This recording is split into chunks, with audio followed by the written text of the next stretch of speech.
Welcome, everyone, to episode 168 of the Crystal Chronicles, your Dissidia Final Fantasy Opera Omnia podcast, bringing you all your DiFFOO news and talk. Welcome, welcome, welcome to the beginning of a new era. BT Plus, Lufania Plus is here. Our first greens are available. We're going to talk about all that and more. Squex community streams so much. But first, a few things before we get into it. Thank you for all of you. We had Soraya the Ranger, Zamboni Driver, Fat Cat Sings, CSAM with 5 gifted subs, Tree Void for 5 gifted subs, Shadowheart, Silocons, Mother Lover, 15 subs gifted before the show tonight. We are doing a sub campaign. Subtober ends here today. So discounted subs, discounted gift subs. If we get 30 subs, we're at 15. If we get 15 more subs by the end of the show, Mino Spellgood, our very own, will do a poll in chat, and we will make him gem poll one of those LDs he's missing, whichever one you decide.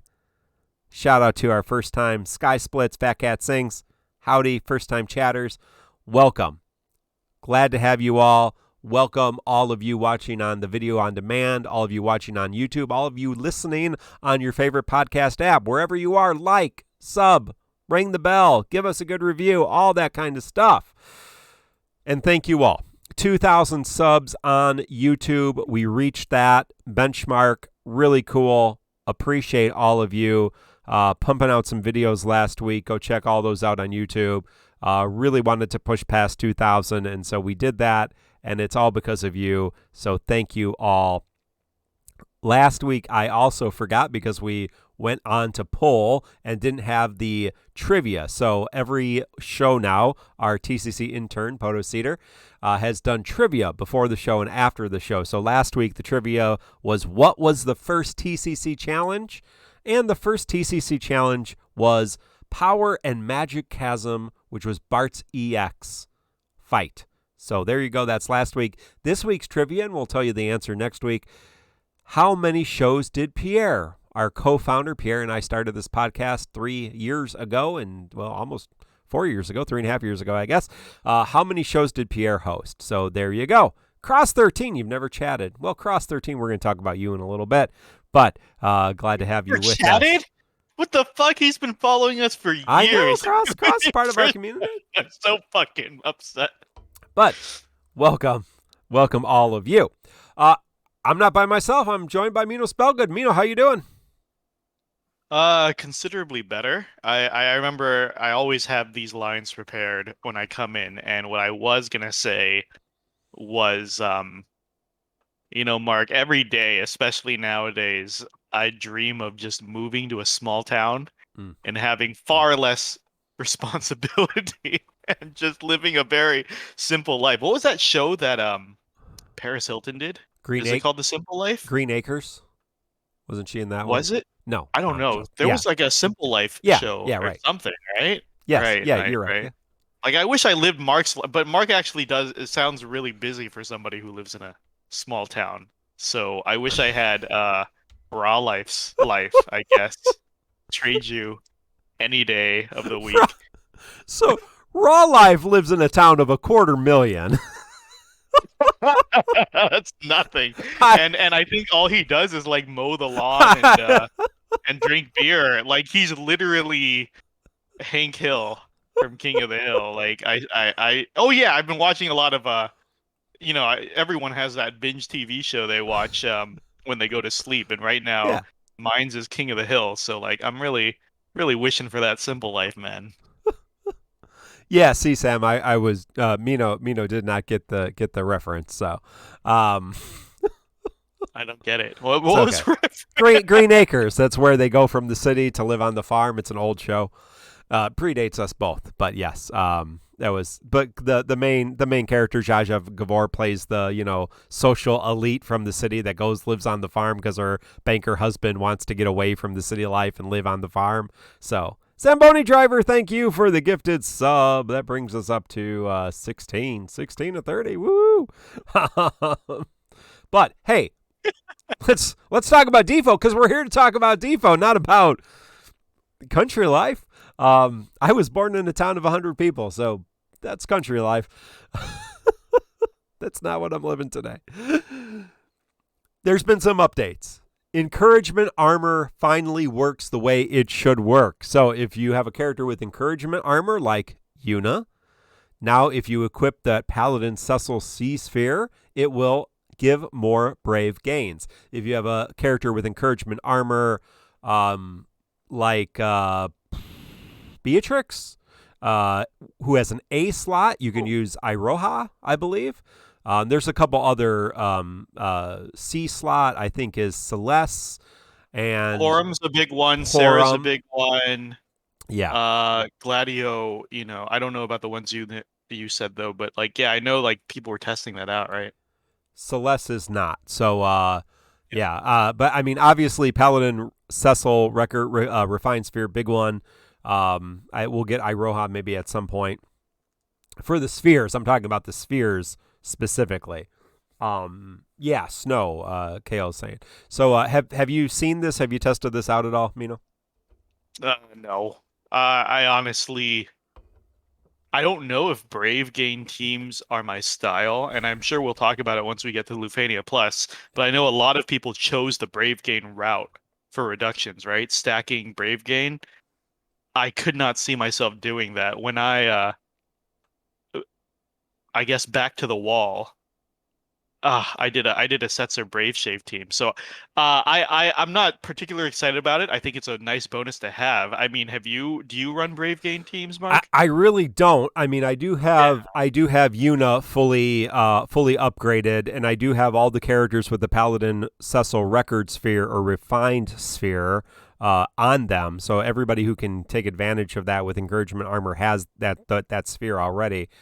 So I mean, I've seen it with Yuna, but I'm not a huge Brave Gain person, but there are sometimes you really need to kind of double down on Brave Gain. It's a valid strategy. Yeah. It's a valid strategy, and it's been proven to work for the Hell months. So you could seriously double down on this so it's good news for a lot of players, I think. Yeah. No, and obviously with Y'shtola and Brave Gain teams, Porum, other Brave Gain characters, and Yuna, a lot of people have Yuna. It will make a significant difference, and it will help, obviously, with these Brave Gain reductions. We do have some costumes and some sales, so we want to talk a little bit about that. Zidane has his new costume, which is the cloak where he's pretending to be in the play. And he also has his old costume, the Knights of Pluto costume. Renoa has her old costume. Y'shtola has her old costume, so you can check those out. Y'shtola's Storm Dragon, whatever that expansion, that's that costume, right? And then isn't that the Heavensward one? Is it? Aren't you on Heavensward? I haven't seen her in Heavensward yet, so I don't know. Yeah, it's the Heavensward one. Okay, so she gets that in Heavensward, and then Renoa, her party dress. But there are some interesting sales, and so I know you wanted to talk about that, Mino. These new sale packs, the new warrior, the high armor, and the LD token shop. So we've spent entirely too much time this last month bitching about how there's not enough stuff to buy, and I feel like they've finally provided.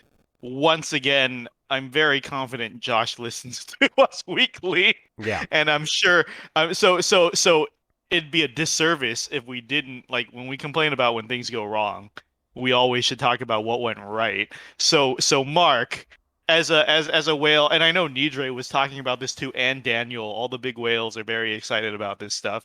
You're willing to spend more than I am. So, and I found all of these bundles tempting. So yeah. One by one, really quick, the new warrior bundle is pretty basic. It's just more of the usual bundle, right? Like the usual bundle is like power stones, armor tokens, power tokens, etc.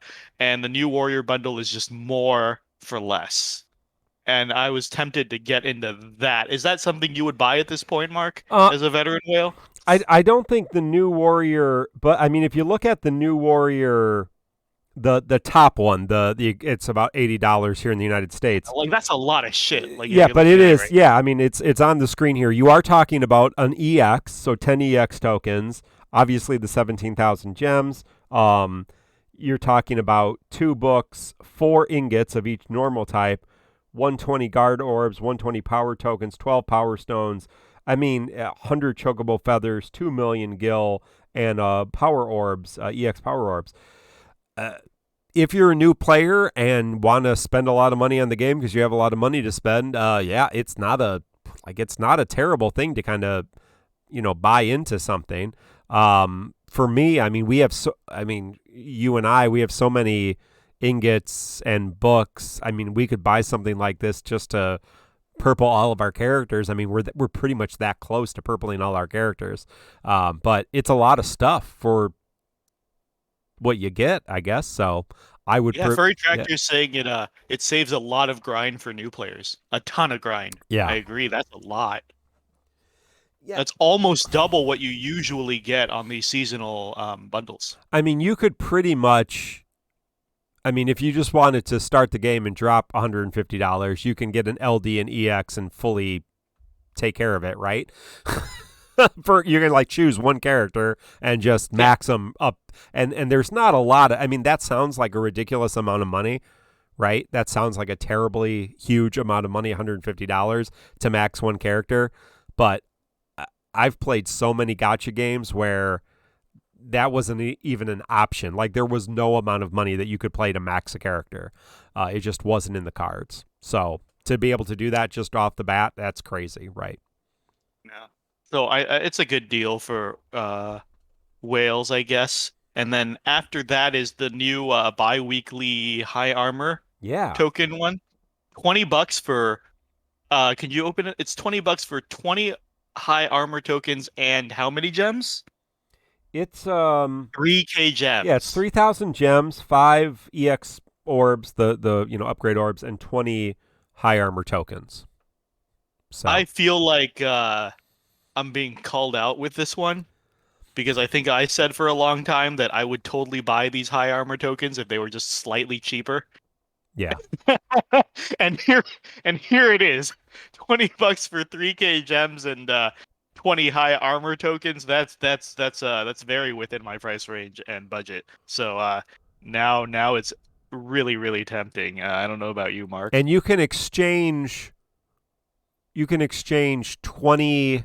How many tokens is it to high armor tokens to exchange for? I believe it's 20 high armor tokens for 10 nuggets. So half of an ingot, right? Yeah, 20 tokens for. No, someone's saying it's 20 for 10, half ingot. Yeah, it's 10 for 5. So right, so it's $40. But at the end of the day, so hear me out. You can buy 4 of those a month, or 4 of those however long that. That's true. That's a.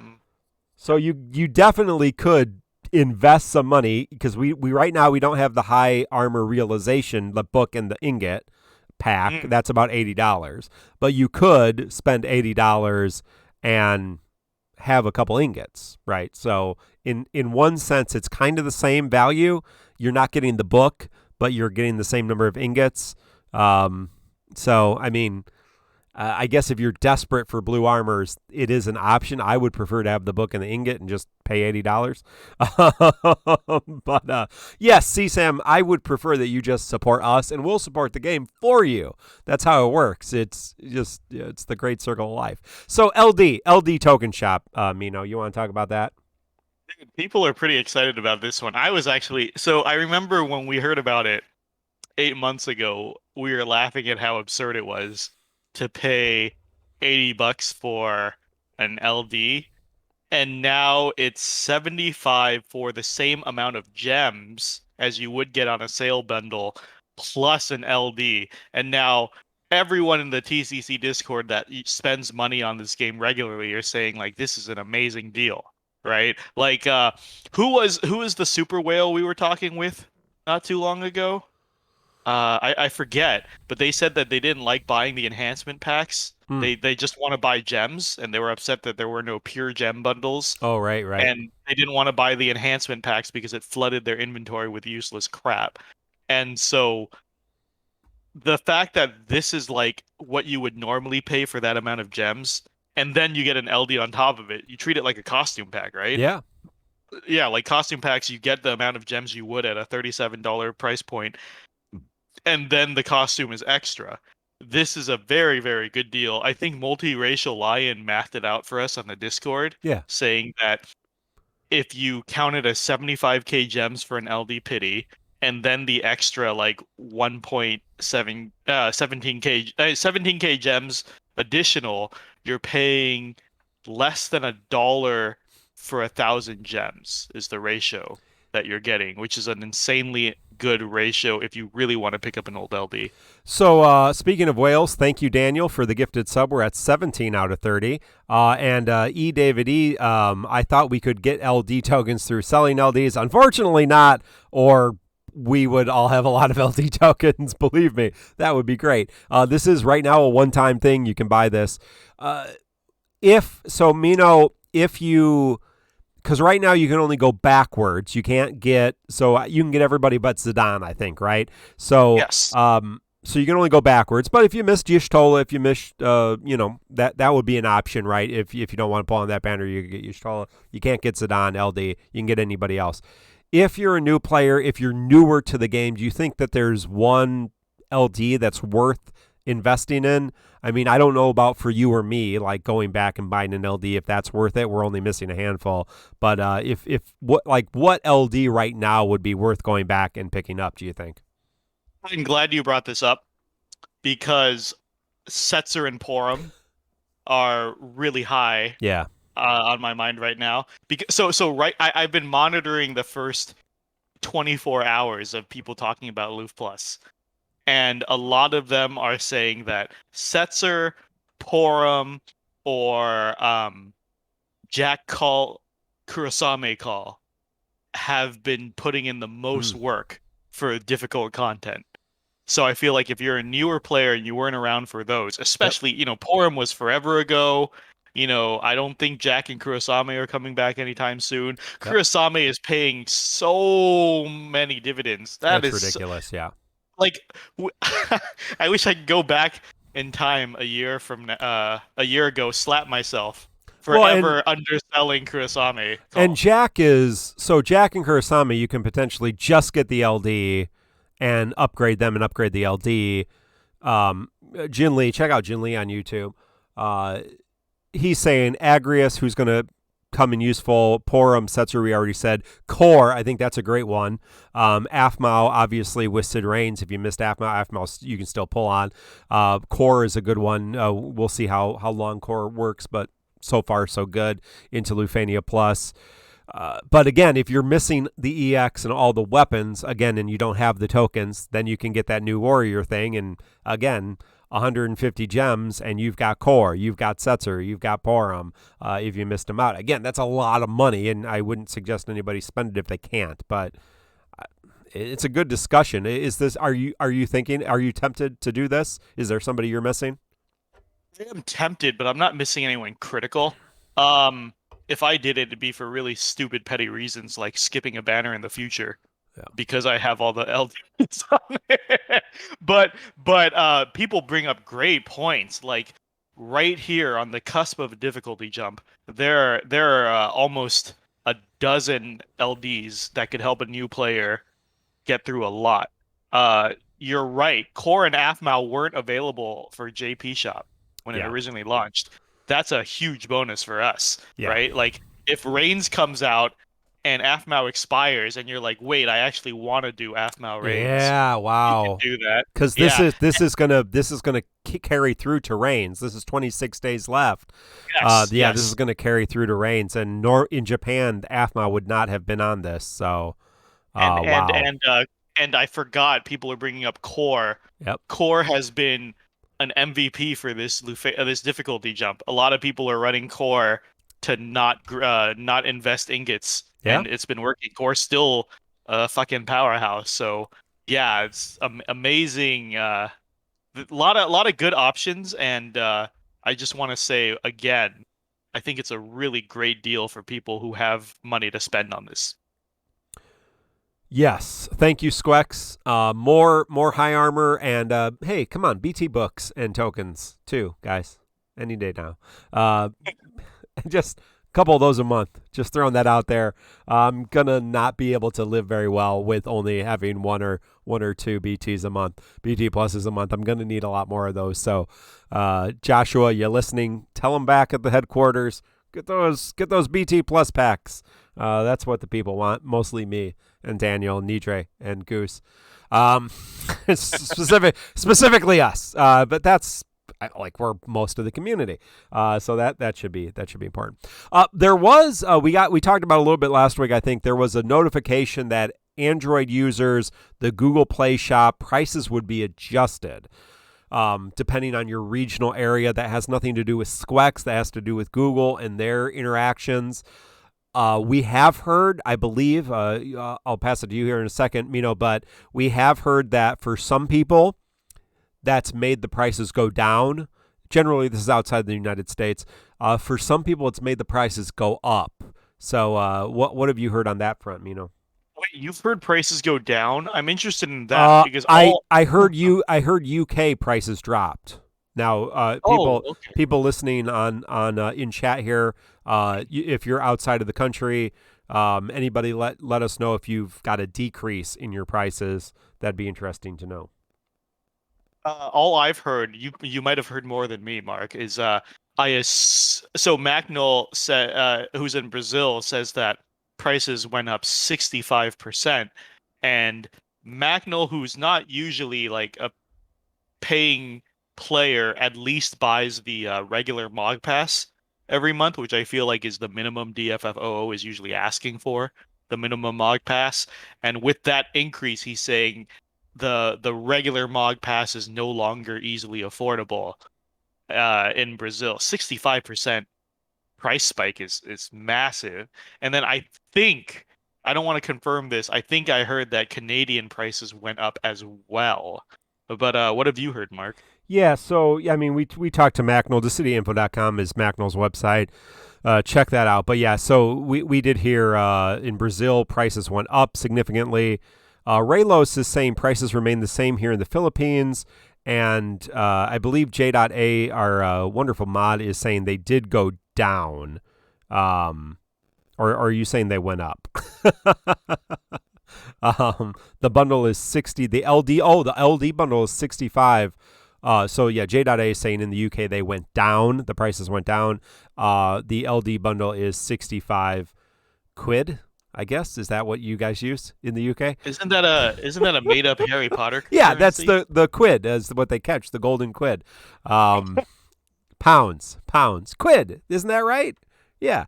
Isn't that what they call it? Yeah, right? No, anybody. Give me. Yeah, it's pounds, right? It's pounds. No, but isn't quid is their cents, right? Quid is their cents. No, pence, right? Pence is their cents. Shit, dude. Holy fuck. We're exposing how ignorant we are right now. Yeah, quid is the unofficial term. Holy Thank you. shit. Thank you, pounds and pence. There we go.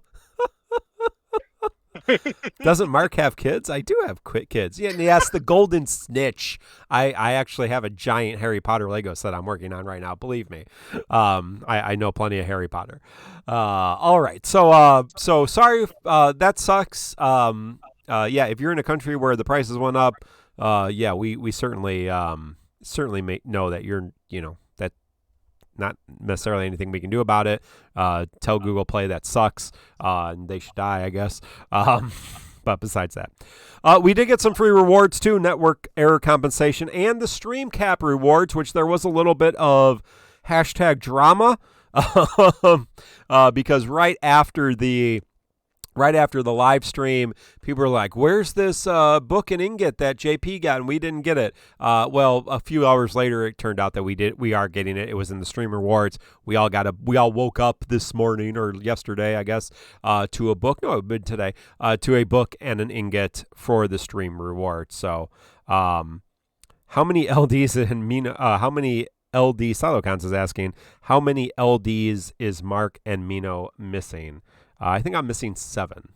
I don't know how many. I'm missing 16, I believe. It's a lot. Yeah. So, do you have anything to say on the ingot book BT drama?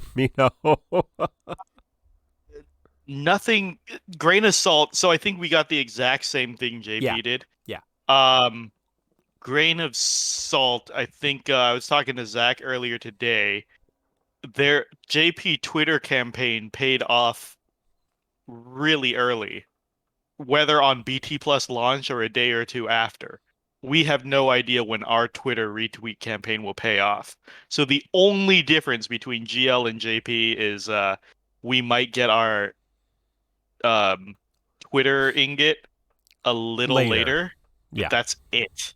And also, the JP Twitter retweet quota was 10,000 Yeah. and Global's was 300. I And don't want we to. already hit it. So but Yeah, yeah, you yeah, can yeah. retweet. You can go on Twitter. I think it is DissidiaFFOO at DissidiaFFOO on Twitter is the official account. So you can retweet that if you would like to, but maybe we'll get more if we get higher.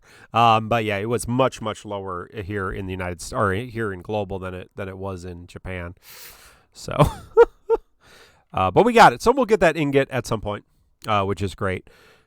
So yeah, so as of right now, we got one book, one ingot for free, and then we got another ingot for the co-op rewards, and then we're going to get another ingot for whatchamacallit, for the Twitter campaign. So Yeah. great. All right, well, let's talk about Squeck's community stream. We had Joshua and Crystal bringing us all the DissidiaFFOO upcoming events and everything else. First, quality of lives. Autosell, co-op notification. So autosell, you can go into your pull screen, and there's a little icon, a little gear, and you can choose to auto sell all your bronze and silver. Don't do that if you haven't MLB'd your silvers, but if you have, you can just sell all your bronze and silver automatically every time you pull. Auto sells. Watch our pull videos recently. Watch JP pull videos. You see it. It's great. I love it. Mina will talk about it here in a second. Co-op notifications now. There will be a sound. I don't know what the sound is because I never play with sound on, so maybe you know about that. But there will be Yeah. a sound and a vibration. So when you join a room, when people are ready, when it's your turn. I was playing co-op this morning with the vibration on, and when it's your turn, buzz. When when you start a room and everyone's ready, buzz. When you enter a room, buzz, etc. Yeah. The sound is the field clear noises. Thank you, Yen.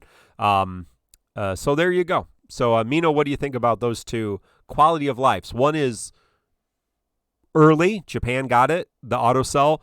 The co-op one is exclusive to GL at the moment, I believe. Yes, it is. They're both amazing qualities of life. I always make it a joke to shit on AutoSell because I would never personally use it because I like using my 3 stars and 4 stars as fodder. But shoot, I saw it earlier in chat here. Apologies for forgetting the username, but someone said that the AutoSell made it even easier to spend gems and do more multiples because they don't have to stop and go and clear their inventory. So I'll just run with that narrative that this is an insidious plot to get people to hit that multiple button more. And the co-op notifications is something that I've always wanted, but I didn't really ask for. I know a lot of people were more vocal about it. This is perfect for me. I do not pay attention when I co-op at all. So having a big alert every time it's my turn or when people join the room is a huge deal. I think that's an amazing quality of life. Furry Tractor says, I don't like the vibration function because it vibrates on every turn, even on the free turn. That's why I play free turn units in co-op. I just run Zell, and then I take all the turns, and that constant vibration is really good for you. Gets things going. So, yeah, good job. But thank you, Squex. I think it's a great quality of life. Great quality of life. It's going to get more. We have a very limited female demographic here playing DissidiaFFOO, so that might help there. But I think it's great for everybody. So, but definitely, yeah, you can put your phone down, listen to the beeps. What the fuck? How often has the LD shop? Just go to your Walmart. Go to your feminine hygiene section in Walmart. What are we talking about? It's 2021, people. Embrace your sexuality. It's 2021. Yeah. Men enjoy vibrations too, Mark. No, That's what I literally just said that. Yeah, I know. This is not that kind of podcast, but we could get into that. There were other quality of life, kind of secondary quality of life functions. One was when you will not need to unlock the challenge quest. So the challenge quest will be automatically unlocked at the same time as the chaos. If you beat the challenge quest, automatically beat the chaos. If you beat the Lufania Plus, which is the new difficulty tier, you automatically beat the Lufania. So it's just like in story mode when you got easy or normal and hard. If you beat the hard, you beat the normal. Same thing. Mino, I know you might have some comments on the challenge, the CQ part of that, but how do you feel about this? Well, first, people in chat were asking, we should have clarified. The LD shop is very exclusive. Yeah. You cannot buy the tokens and carry over for the next time the LD shop runs. They made it very clear that these tokens are specifically for this LD shop. So please do not buy these and hoard them because they will go obsolete. So that's a big warning out to a lot of people planning to buy the LD pack. Right. For me and you, Mark, I think it's perfect because we love to spend minimal time on this game. Yeah. 100%. But I would not be surprised that the people who are always asking for more stuff to do, they do this to save time and then will complain that DFFOO doesn't have enough content. And now that Lufania Plus is here, Lufania is optional. And a very good middle ground for people, right? Like people who can't quite do endgame but want to do harder content. Here you go, Lufania is here. I don't know if you tried the Lufania here. I actually did. Just playing the Lufania? Yeah. I did not. No, I've just done the Lufania Plus. The mechanics are slightly more forgiving, but you still have the same orb, and the reductions are lesser.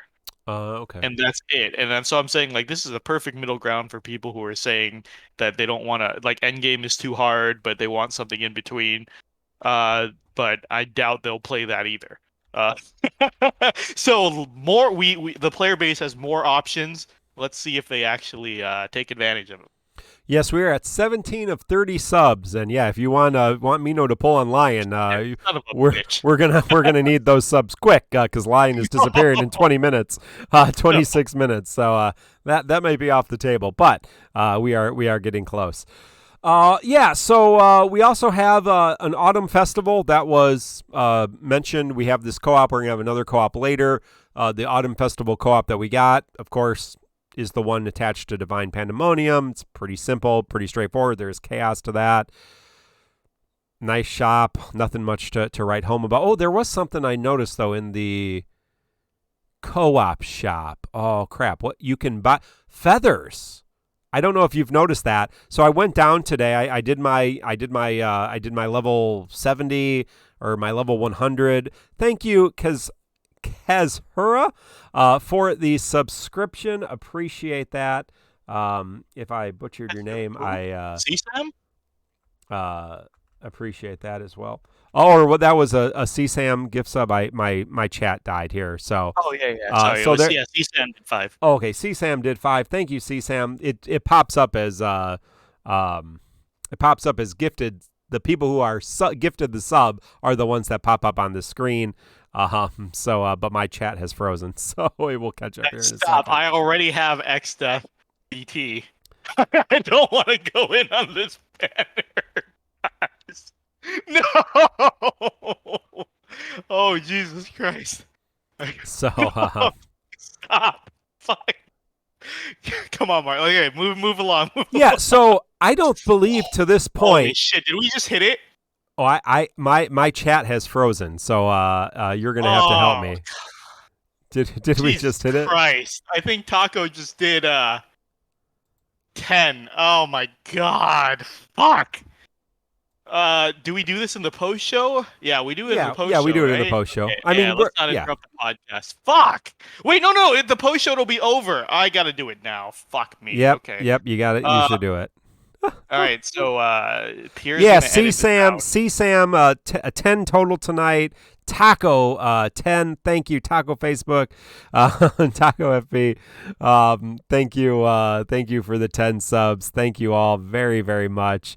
Taco gifted 15 total. Again, I'm catching up here. 10, 15 total.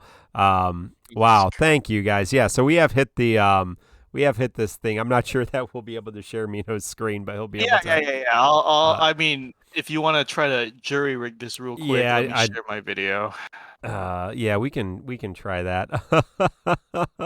But anyway, there are feathers, and because normally it's like 10 feathers, and so I went to clear the feathers, and I ended up with like 100 feathers, because you can do unlimited feathers now. So that's nice. So you don't ever have to level up your characters ever again. So very, very. Why did I say 30 subs? Why did I say 30 subs? Jesus Christ. I don't know. Oh my God. I don't know why. I don't value my time. This is the evals all over again. Like I said, donate $1, $5 per eval, and I got like overwhelmed by that's all right. If you want to try to get this on screen real quick, I am going to edit this out of the audio podcast. This is not good podcast content. We're pausing it because the banner's expiring. So yeah, not great podcast content. Let me see. Where is this here? Yeah, now I simultaneously fulfill my contract to BC, by which, by the way, BC threw in my face like 3 times a day. When every time in the past I brought it up, he said, "LOL, there is no contract." So, he was being a giant hippo about that. Here you go.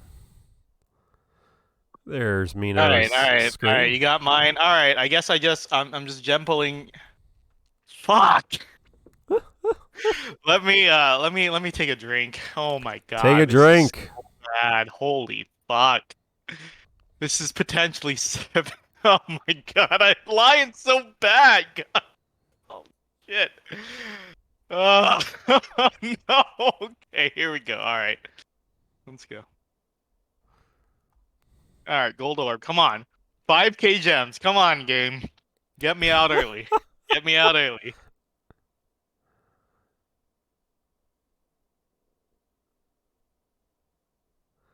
Jin Lee, we hit our 30 sub goal, and now Mino is forced to pull on Lion LD banner with gems before it disappears here in 20 minutes. So far, his first pull, he has got a few EXs. So, good pull, EX wise. Another gold orb. Come on. Another gold orb. Here at the Crystal Chronicles, we don't value our resources so much as we value your subs. So I should have said it at 50. Mark always says 50. I should have said it at 50. What was I thinking? Should have said it at 50. I'm gonna be poorer than Mark now. We got it. I'm under 1 million, so I mean, kind of. But have you finished your boards? Yeah. I haven't done any of my boards yet. So what are we at now? That's 3 pulls. That's 3 pulls. It's riveting. 15 for an LD, right? Riveting conversation. I may or may not. Yeah, pull. This is going to pity, Duroff. I'm pulling until I get the Lion yes, LD. that is the agreement. That is the binding contract which we made with all of you on the Twitch. Oh, burst orb! Woohoo! No! Woohoo! F in chat! F in chat!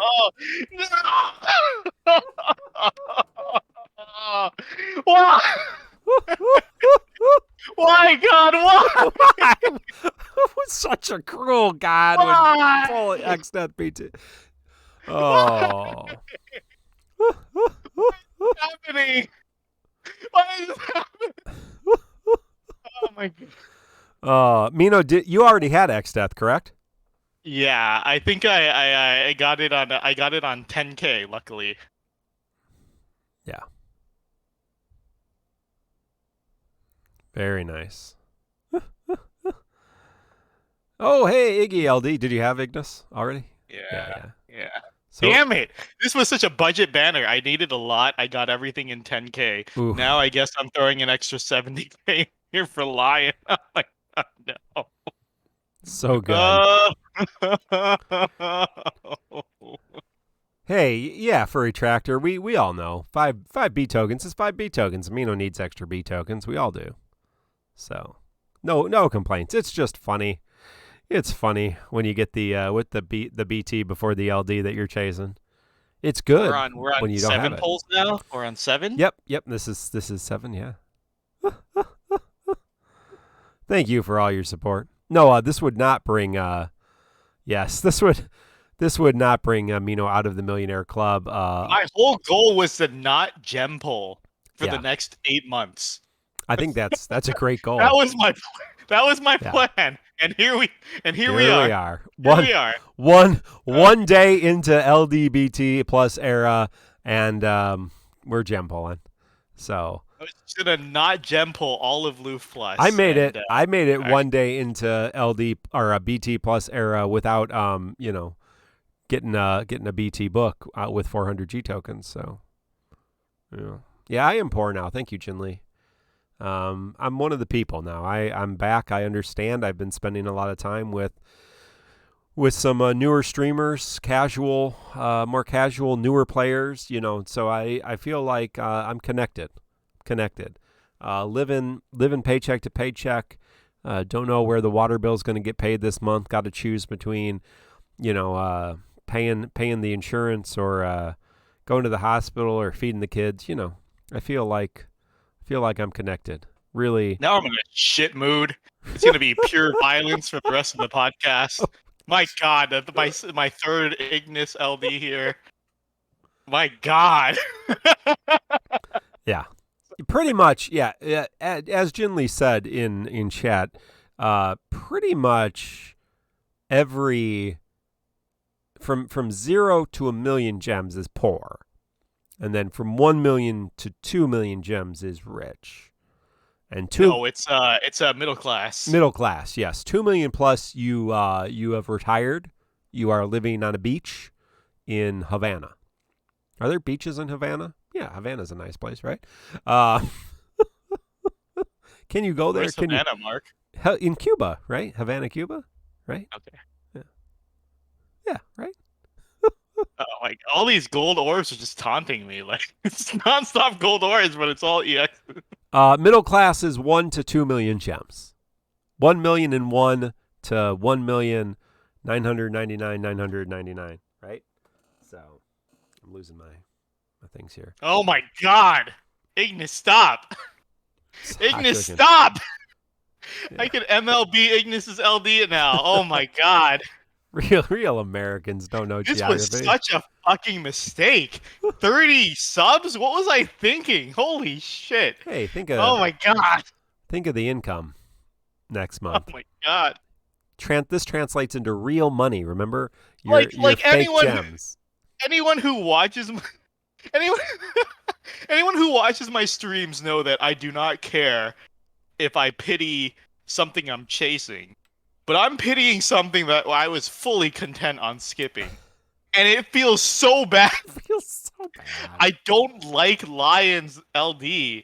I don't think I'll ever use it. So, if I pity, if I was chasing, Reigns or something and I had to pity, no big deal. I wouldn't even be upset on stream. But this... Jin Lee said you just should have spent $80 and bought the LD.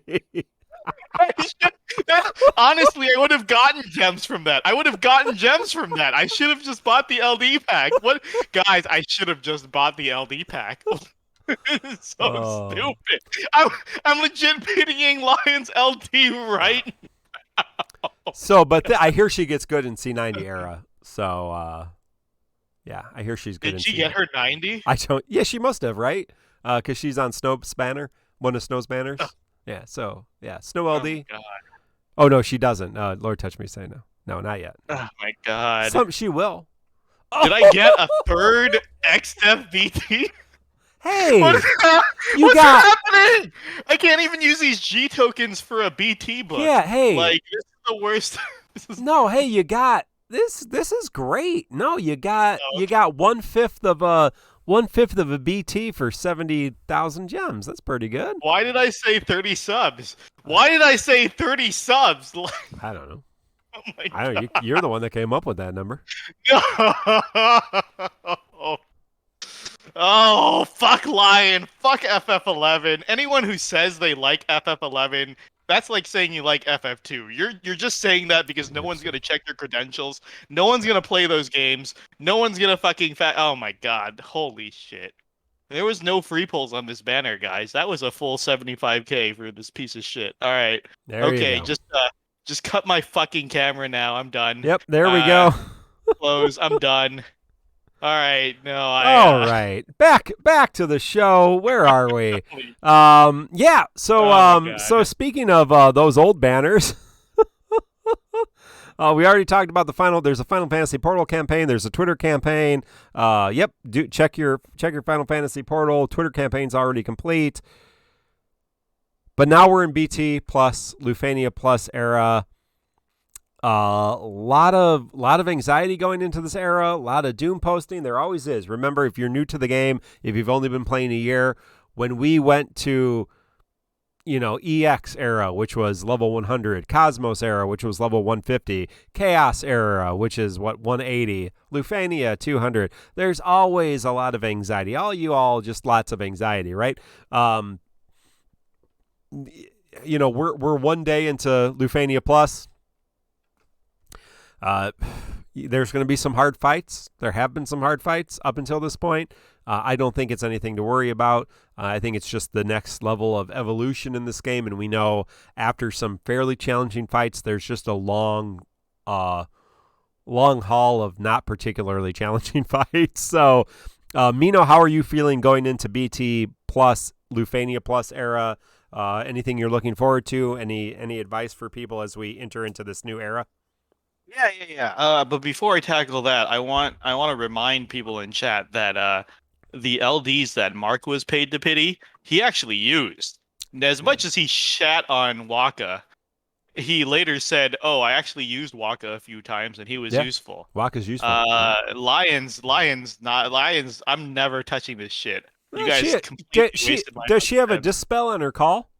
So does Beatrix. Why would I use Lion over Beatrix? What the fuck is this? Never. You wouldn't, but I'm just throwing out possible reasons.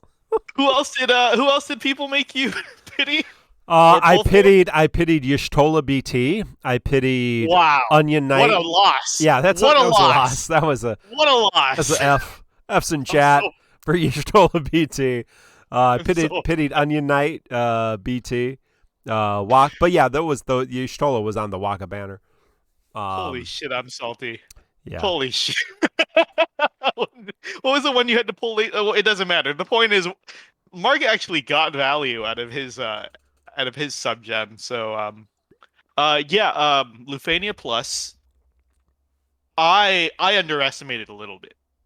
For sure. I tried to run some jank ass teams through as soon as it launched, and it did not go well. Yeah. So I feel like I underestimated it. Ultimately, I did get my non-super synergy, non-BT plus clear, but I did personally underestimate that. But I think the GL community was very well prepared for it. Yeah. A lot of the clears I'm seeing are the meta picks that JP players have advised for a long time. Porum Setzer. Yep. Lots of Porum Setzer. Lots of core. Lots of Yuna Tidus BTs. And way more Zidane LDs than any of the polls indicated. And there were polls on Reddit. There were polls on Discord. There were polls on Facebook. So many people said they were going to skip Zidane because he was a trash BT character. And then I want to say a good 90% of the clear screens I have seen have at least Zidane LD, if not base BT, and then more greens than I have seen, and we'll talk about Zidane here in a minute, but I have seen a lot of green. I've seen more greens online than I thought. I've seen more greens in co-op than I thought. I can't believe how many. I've only done a few co-ops. I can't believe how many green Zidans I've run into in co-op. Even before we got the ingot, like to do that, like to green Zidane before we got the ingot from the co-op rewards, you had to go and get 400. And so, I mean, you could have gone towards BT Pity. And so, I mean, you either had to immediately try to BT Pity and go to that 400 and you had to get that book, right? And you had to have your Stola BT because those are the only two. So, I mean, I saw a lot before, and I was not expecting anybody to do that because that's complete foolishness, right? Unless you were pitying his BT right off the bat, which is arguably also foolishness. But yeah, I did it. So, no judgment here because that's exactly what I did. Were you pitied? I got Zidane LD on the 6th pull, so 25,000 gems. But then I went up to 400 G tokens, did not get the BT, got the book, tokened the BT, booked both the BTs, and green Zidane before we got the extra ingot. That's a really good move, actually. Yeah, that's right. Because I'm skipping Sid Reigns because I don't play meta. You're not. Right? I don't you're need not. your. No, I'm pitying Sid Reigns and getting his costume. I was like, Mark, you're the most I love fucking Sid Reigns. I'm gonna run Sid Reigns into the ground. The other thing from the stream that was interesting is this thing that Joshua talked about where we have these campaign banners. In Japan, AFMA was on a campaign banner that was tied to either Golden Week or the anniversary, and then the other one this month would have been Zach LD, which was also tied to Golden Week or anniversary. Joshua said on stream, on the Swex Mobile stream, our community rep Joshua, that the campaign banners are not one-to-one GL to JP. And so if there's rewards for a anniversary or a Golden Week type event, we will get those on equivalent holidays or equivalent anniversaries. But that also means those banners may change. We always saw a change with AFMA. Zach was not mentioned, so there may be no Zach LD, or Zach may come later with some other things. So this means things are continuing to change up a little bit in GL. I always think it's a good thing. Mino, what's your take on the official word from Squex Joshua that these campaign banners are kind of out in limbo? Right. So the big takeaway, guys, is don't plan your 8-month pull plans around campaign banners, and there's a good amount of them. There is a good amount of them going forward. So honestly, this needed to be said so that people won't flip out every time there's a schedule change, because clearly this means there's going to be a good amount of schedule changes going forward. I'm going to stick with my original theory that they're squishing some of these banners together to make room for more GL exclusives. That is my working theory. You guys can feel free to subscribe to that or not. But basically, I don't think they're trying to catch up to JP. But by squishing banners together, things are moving at a faster pace. But they've done this before, once again, to just throw core in there. Yeah. So, like to be able to throw in extra banners and extra events, even if they're rerun banners, just to release more stuff in GL. So I see it as very positive. I don't know how Zach fans out there feel. I'm not a big Zach fan. I don't know if you are, Mark, but Zach, if his LD is delayed, no skin off my back. What do you think, Mark? Yeah, I like Zach, but I wasn't super excited about his LD. I know his LD is not terrible. It's not wonderful, but it's not bad at all. It sounded like maybe he wasn't real ideal for the time period that he came out with, that there were some fights around him that just really didn't highlight him very well. I do know he comes back with a BT, and I'm looking more forward to that than I am his LD. But yeah, I'm not worried about it either way. I like Zach. I'm not he's not like one of my favorite characters. So I'll live especially knowing that he's not going to be that many weeks before he comes back. It's fine by me. But I like the changes. Yeah, to quote BC, right? BC says he enjoys all the GL shakeups just because it's different. Just so, there's a lot of people who always bitch about following JP 1-to-1 and having no excitement. Well, now we know they're going to shake it up on a regular basis. Let's be real. Yeah. Well, before we get into the actual event, which we have to talk about, which is Divine Pandemonium, I want to highlight a couple community content creators, community members in our community. Community members in our community. What the hell? Cross13, a member of our community and Discord, doing a stream every Tuesday night, I believe, on YouTube. It's Cross13DFO. I checked that out with some other content creators. Caden was on there. Simply Lost was on there this week. I'm missing somebody else was on there. There was 4 of them this week. Navarre was on there. Sagas, yeah. So JPGL players. It was a lot of fun, just goofing around, talking about the game. So shout out to them. Check them out. It's Cross13DFO. You can search that in YouTube, find Cross there, or just check them out in our Discord, and you'll see Cross walking around. Just more content, more Defo talk. I'm all for it. I mean, I can listen to sports radio all day. I can listen to Defo talk all day. Different perspectives. I really appreciate it. Were you able to check that out, Mino? Oh, of course. I loved it.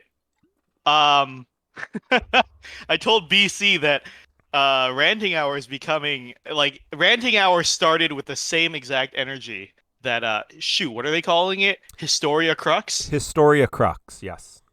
Yes. I'm going to be very nice and not comment on the Weeb Kingdom Hearts naming. But I remember BC's Ranting Hour started with the very same energy, and that's how I got into it. And then, if you listen to this week's BC, he's trying to clean it up, keep it very structured. Follow in Papa TCC's footsteps, and then now the Circle of Life, right? Historia Crux is coming in as the third generation. And they're doing all the things that Ranting Hour did in the beginning, which is having random guests every week and having a very loose energy, very, very free. So it's exciting to see. I know Mark and BC both said, so Mark is like, oh, there's tons of talk shows now. There's Fireside Chat, Historia Crux, Ranting Hour. Live I'm sure stream. There's others. Live stream. Yeah. Oh yeah, fucking live stream. Live stream. And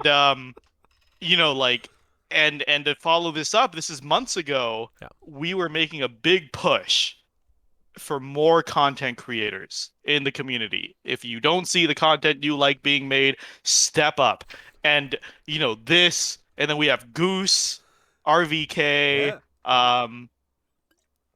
Indolent Lar, John Belmont, Silo Cons making content. I feel like, guys, content.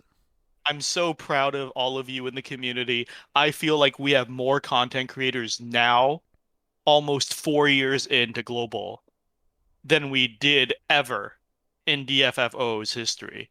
Usually, interest in these games fade over time for live service games, and I'm just so proud that it seems like our community has more voices and is thriving more than ever, almost 4 years in. So thank you all. I'm so appreciative that so many people answered the call to arms and stepped up and are really putting themselves forward. Yes, Worry Chad, the frog, exclusively the kind of monopoly on frog emotes. I think I have not experienced anybody else making frog emotes. Worry Chad's got the monopoly on that. So yeah, we're all content creators for different reasons. So, maybe you're saying, "Hey, I think I could talk Defo better than these fools." Start your own show. Don't call it a podcast, you jackass. Unless you're gonna shoot it out to podcast, you got to pay the money to do that. So, call it a talk show. I don't care what you call it. Guys, we literally pay, I Mark love it. literally pays extra money I do. to distribute our show on the podcast platforms so we can call ourselves the official podcast. So he's saying It does cost. It does cost money. Yeah, unless you pony up the money. To be fair, we make nothing from the actual podcast. This is literal. There's no income. We make money from the stream. We make a little bit of cash on YouTube, which is mostly from other videos that I do. But your Twitch subs is the only way we make money. The podcast generates no income whatsoever. But it costs money, so there you go. Because we love you. That's why we invest in this quite a bit of money actually every month into this podcast. So, but it's a good time. So, but it's wonderful. Monday. I can't call it a podcast. I call you out every time. No, I cross. I have to because I gave Jin Lee a hard time with the fireside chat. Lids and 40 and Reza and Jin for calling it a podcast. So. And there have been others. They've not always been long lasting, but there have been others. But like I said, I think it's great. I think it's a great format. I think, I enjoy watching people stream, but I'm much more interested. Like I can have somebody streaming if I'm doing something else. But if I can listen, if I'm driving in the car or doing something, if I can listen to you guys talk about DissidiaFFOO, I'm all in on that. I enjoy that. For sure. For videos, those short little videos that I can watch in a few minutes here and there, that's great. But, for just like hanging out, doing some extra work, that's great. So, Monday live stream, Tuesday, Historia Crux, Wednesday Ranting Hour, Thursday TCC podcast, fireside chats once a month. So that's a lot of content. Hang out. Yeah. And just once again, Cross 13. I hope you guys keep it up. I think you're going to be episode 5 next week. Yeah. Really hope you keep it up weekly. Really enjoy it. BC and Ranting Hour are over the hill already. They're showing their age. We need new young energy. So that's right. I'll be tuning in every week. Thanks. Yeah. We'll include the link in the YouTube descriptions and everything, right? I'll make sure if I don't have Cross in though. I have updated. I keep updating the YouTube description, so make sure you check out all of our friends down there. Also,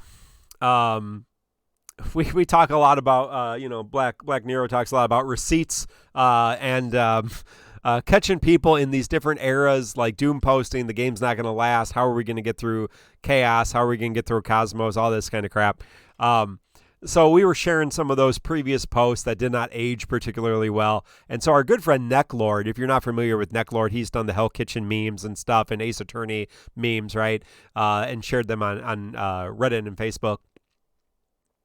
Necklord, who also has been on Ranting Hour and our show as well, voice recorded in his very professional, high class Welshian accent. I don't know if that's how you say it, but really recorded some of those tweets. And RVK, who does great fun content, always great should you pulls. I love all the work RVK does. Great editing.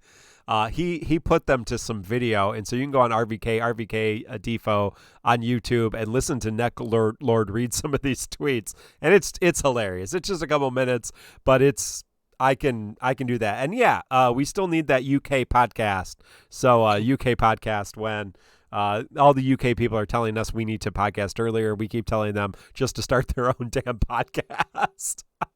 Or stream or talk show or whatever you English people do. You always got that one guy I see pop up on Facebook where he has all the famous people come on. He's like our James Corden, but he's over there. So like something like that. Your own little talk show. I'd listen. I'm in for it. There you go. So did you have? Maybe this is a good time to talk about because there was a thing from the Historia Crux podcast that you wanted to talk about, and that's just the general issue of now that we're in BT Plus era, it's obviously, if you watch the Should You polls, all the Should You polls so far have been, they're all good. All the BT pluses are good this month. We're talking about Zidane, Y'shtola, Bartz, and Ace. They're all good. Choose whatever one you want and you'll be fine, right? So is that true? Mino, can you just choose whatever BT plus you want and be okay? Can they be ranked? Are there winners and losers? What are your thoughts on that? All right. Well, I mean, I didn't want to throw Historia Crux under the bus, but they were the inspiration for this discussion, because I know when they were talking about it, and they weren't the only ones, because I was watching a lot of Should You polls for the Greens. Honestly, it's more the Should You polls, right? And I think every single Should You poll for BT pluses that I've watched, it said at the end, it depends on what you like. It depends on your playstyle. Choose whatever, right? And so there's been a lot of talk of like, oh, you shouldn't, bash any BT plus because all of them can work in the right situation. And technically that's true. The whole point of BT plus is they can be stacked, right? Eventually you'll be able to stack 3 BT plus effects if you want. Yeah. And that's the point. Like they're not canceled out. There's no slot being taken up. So they're not fighting for one slot. But I really feel like, especially if your video series is called Should You Fucking Poll, and if all Should You polls continue this way, if every 2 fucking weeks we get Should You polls and the ultimate answer is, I don't know, up to you.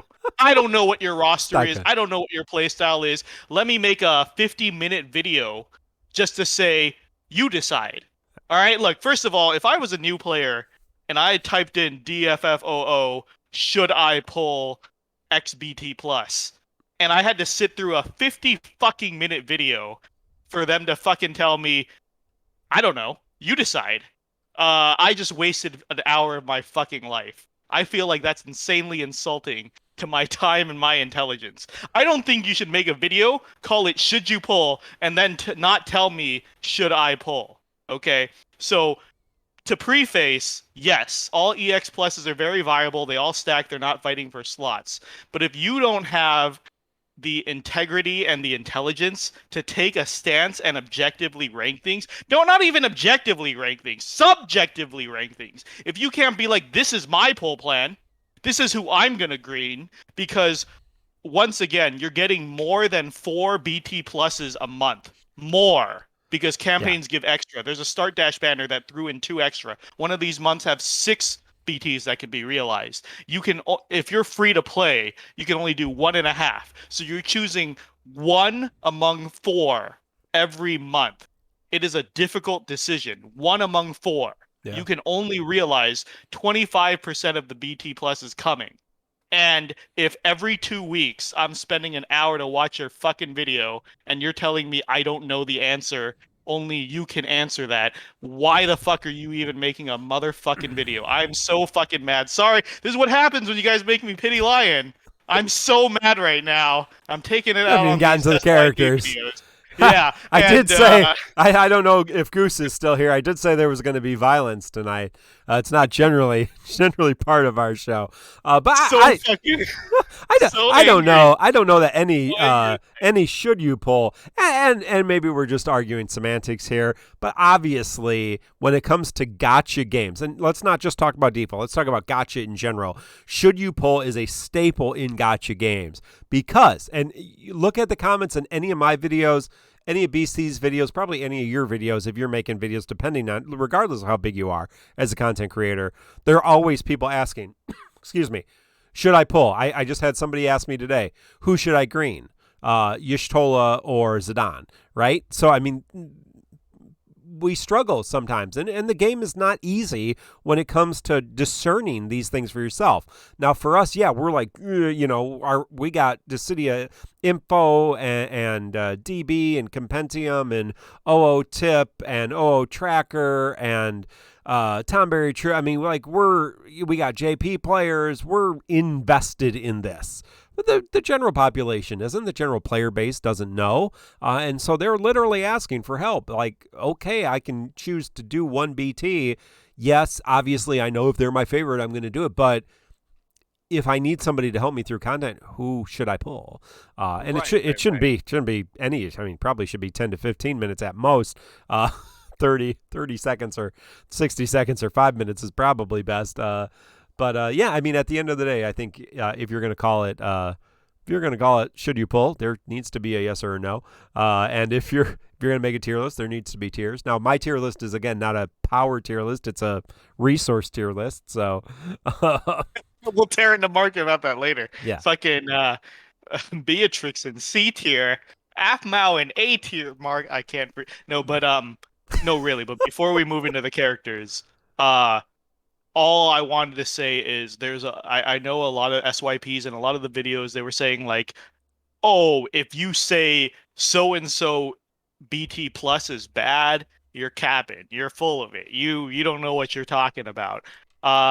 You can acknowledge that certain BT pluses are objectively better than others. Yeah, This is our segue into our character reviews. Exactly. You can acknowledge that certain BT pluses are objectively better than others, and I'm glad BC finally admitted this to me this week, that I've always evaluated characters from if you could only pick one of these fucking weapons. If you can only pick one of these weapons, like how many of you guys actually have a newbie friend playing the game? You know, right? Like I have Hitmonchan. He doesn't do any research. Every month he just asks me, what banners do I pull on?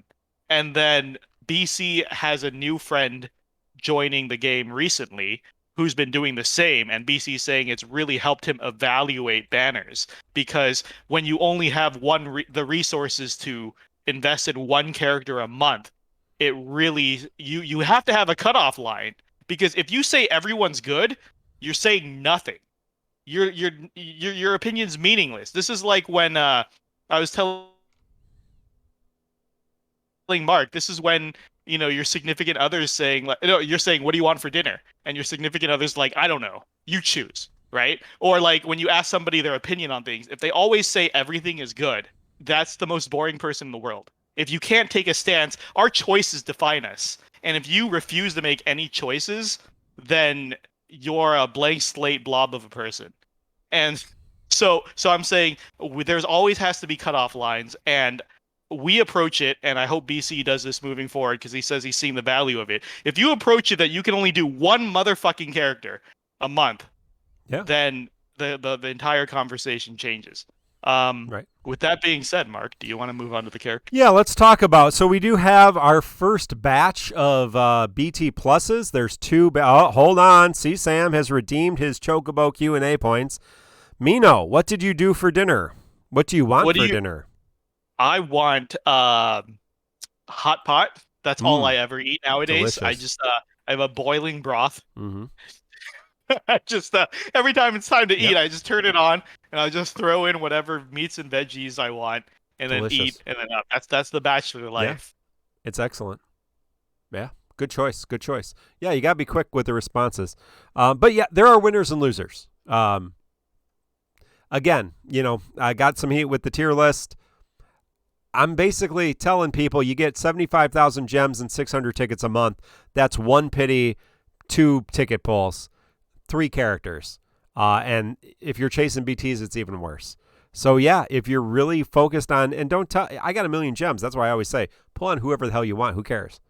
But I've been watching a lot of people play online, people stream, let alone people. Hey, thank you, Arrow, for the resub. Everybody go check out Arrow. She's been streaming her butt off. So go check out Arrow on Twitch there. You can just click her name and sub to her and follow her on Twitch.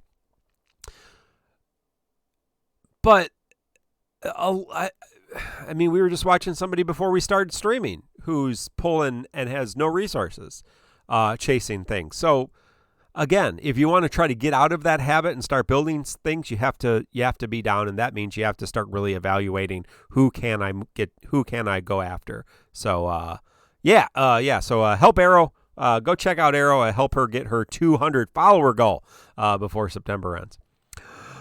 So we got a couple little characters, Cyan and Realm, level 80. That's all they got, whatever. Renoa, Beatrix, LD boards, Y'shtola, Zidane got some things. So let's do one at a time. Renoa, level 80, LD boards.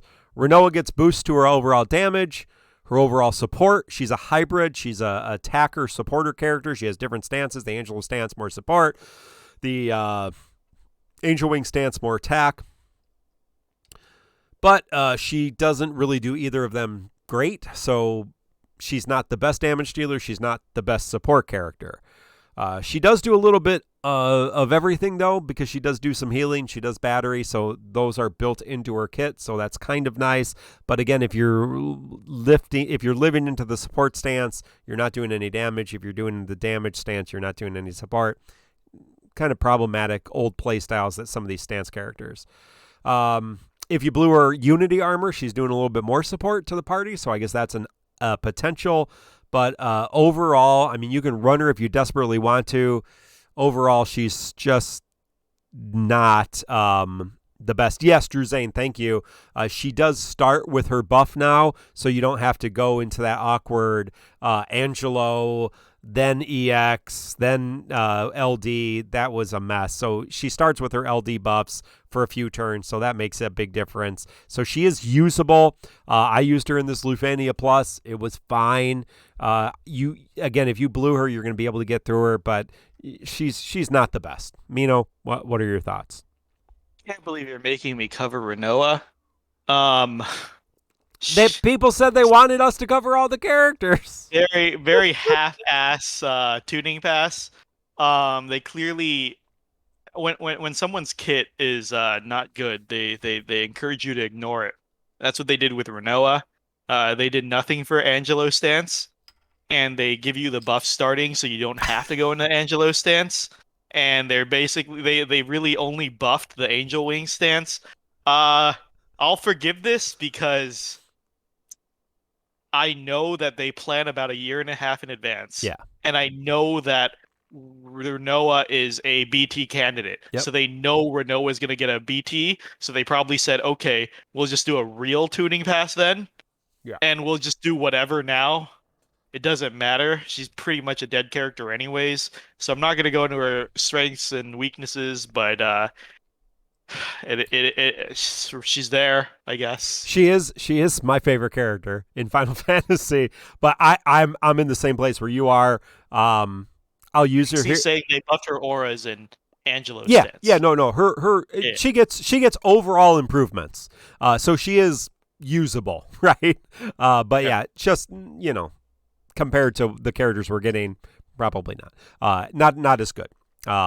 So I'm okay because she was an NT character, which means she is a great, viable candidate for BT Plus, or whatever the next generation of weapons is. So I'm okay with that. I've used her all along.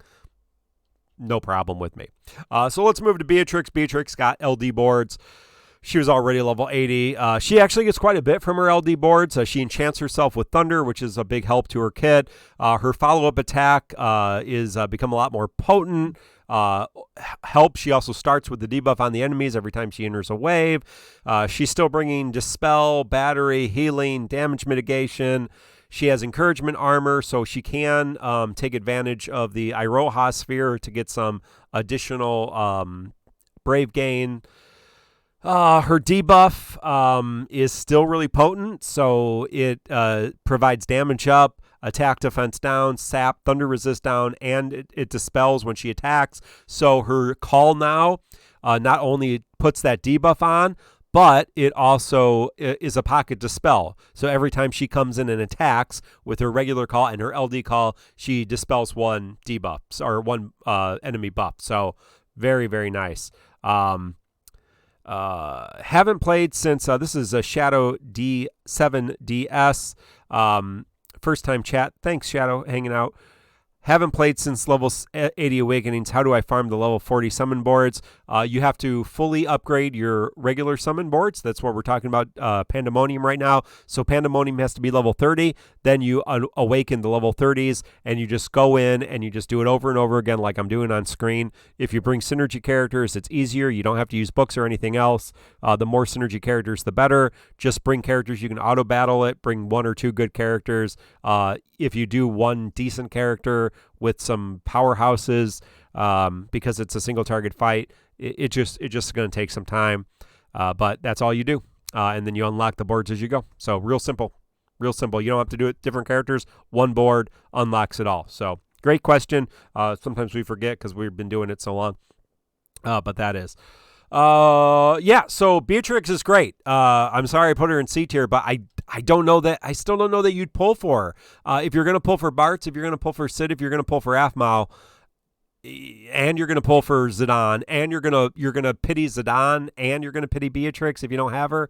I mean, maybe, I guess, I don't know. So you're doing 17 gem pulls this month. And if you got that many gems, you're not looking for my advice. So I don't know what to say. Mino, she's great. Beatrix is great. I love her. One of my favorite characters. I'm going to run her. I ran her here. Whatever. Blew her. She's going to be wonderful. Great utility. I'm not a big fan of having her safeguard thing where it's 1 turn on her, but you play with it, you figure it out. Mino, what do you think? Fuck, Mark. It's a hard call whether I would recommend pulling for her. Shit. Because so dispel wise, moving forward, it's always important to consider roles, and Dispeller is a rare enough role that you should always have an up-to-date one in your roster. And you have about 3 choices moving forward in the next 2 months. You've got Beatrix, you've got Reigns, you've got Vanille. Yep. Beatrix is the perfect middle ground. I actually do like Safeguard. I think it's a very useful tool. Yeah. I think her kit is very good. She has regens. She has a defense up that is a little underestimated. The follow-ups ignore defense, which will be a huge asset. It'd be a huge asset in the difficulty jump, because her follow-ups are doing more damage than her on-turn shit for me when I was testing her out. And Thunder Element, she's got a lot going for her. Whether or not she's going to be your dispeller of choice is definitely a question for sure. Again, Reigns is going to be a huge popular pick that I think a lot of people are going to go for dispel, and then Vanille is way better at dispel but way less damage than the other 2, but she has a lot of enabling. So really it is your flavor of choice. I think if you already have her, it was a great asset. As people are saying, she's probably the best LD boards glow up since Vaughn. Vaughn with his LD boards became meta. He is like a top tier DPS. Beatrix is very close to scraping the ceiling when it comes to meta right now, and I feel like she's a good pick, but I don't know if I would recommend pulling for her. I feel like she's just a really great pickup if you already have her. Yeah, I mean, it's all about, and again, that's how the tier lists that I do are for those people who are kind of in between. You got most of us already have it. The people who have a lot of resources, we already have Beatrix. Yes, there's a few exceptions like BC who had planned to pull her at this point. And so, you already got that plan right. And if you're a new player, you're pulling on anything anyway because you're building your roster. So this is a great banner. You got 2 great characters, 2 great LD characters. So this is a great utility banner to pull on. But it's the people in between who are trying to save, manage resources that it may not be a great idea. So, and it depends on who else you got already in your roster. So I wouldn't recommend it as a pull. Right. If I was doing SYPs, I would not do it as a pull, considering all the other things that come this month. Right? Like the BT plus characters and Reigns, definitely not a priority, but a very nice bonus if you were chasing Zidane and if you already had her. 100%. But other than that, I really like her kit now. It's very versatile. You can never have too many healers or defensive supports.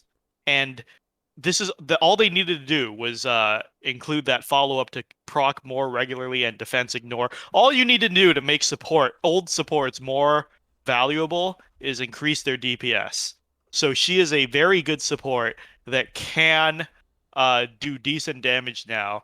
And the safeguard is a very nice niche because as we've seen from this fight, having player side buffs that reduce damage is very nice when you need it. Yeah. All right, well, that brings us to Y'shtola. Y'shtola got a rework and her boards.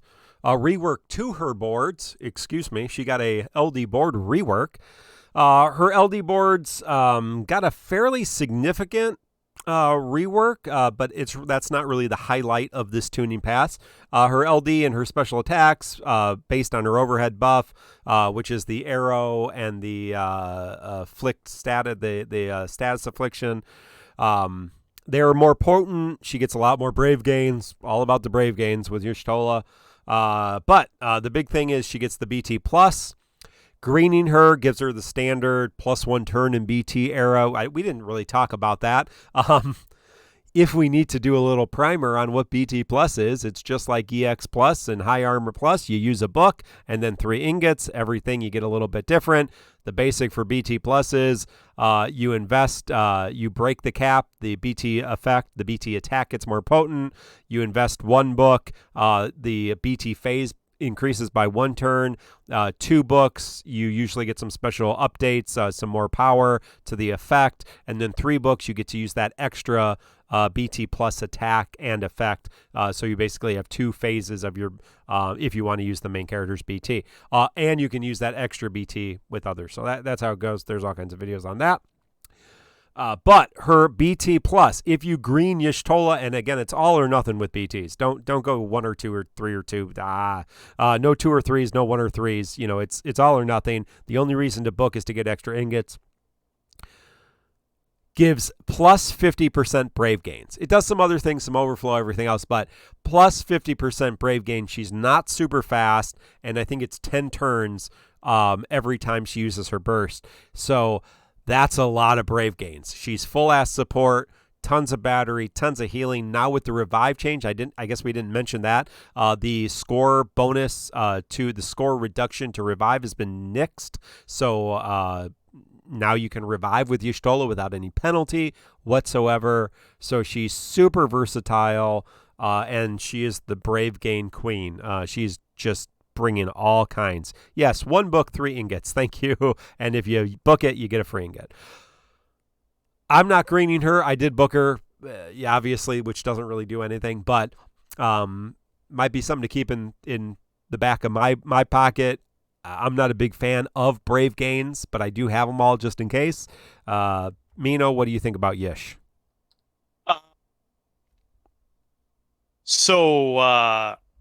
I think I'm at odds with BC about this. I think Yish is the number 2 BT plus of this month. We fight about this back and forth. BC is really pushing for Ace in that spot. I'm really pushing for Yish. I don't know if anyone tested this, by the way. So if we get confirmation before the podcast ends that the first month of Loof Plus, if you sub in a friend for Yish and get killed or put re-raise on Yish for the orb, you can eat the orb, yes. have it disappear, have her re-raise, and then ignore the orb for the rest of the fight for the entire first month of Loof Plus. Once devs caught wind of that the very next month, they said, okay, never mind. When orbs pop, they'll come back. So if that is still the case, that was the case in JP. If that's still the case in GL, that only increases her value tenfold, because then she can let you ignore orbs because raising now doesn't have any penalties and get through all content. So I don't know if anyone's tested that yet, but let's put that through. Anyways, Yish is for a long time, for several months, still the best pick for a BT character that raises brave gains. So if you're running a brave gain party, she is the character to use. Her healing is fantastic, her battery is fantastic, and she has revives in a time that revives no longer have any score penalty. I feel like her value is indefinite. And the reason, so I argue with BC about this all the time. We'll talk about Ace next in the future, but he is saying Ace is his pick for second most valuable BT plus for the month because he has quote unquote been playing Ace wrong and still Mm. using him to get through a lot of tough content because Ace just does so much off-turn damage, like a JP didn't have core, so like a JP version of core that it just skated through a lot of fights.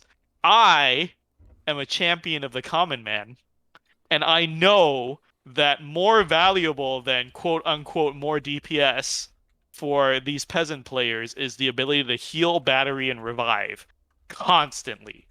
So I feel like Yish is a much better pick for the average player, and I will fucking stick to those guns.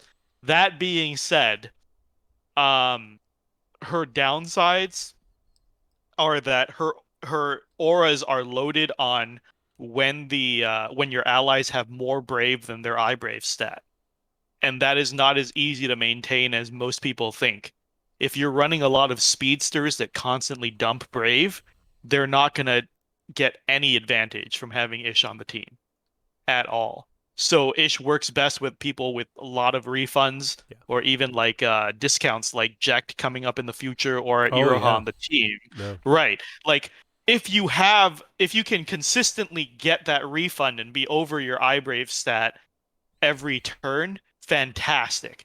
But please keep in mind, if you're using speedsters like Tidus and Terra right now and Core that a lot of people are trying to use for the early Lufania pluses, if they're not getting enough refund Yeah. to get their brave above their eye brave, they're not your ish is going to waste.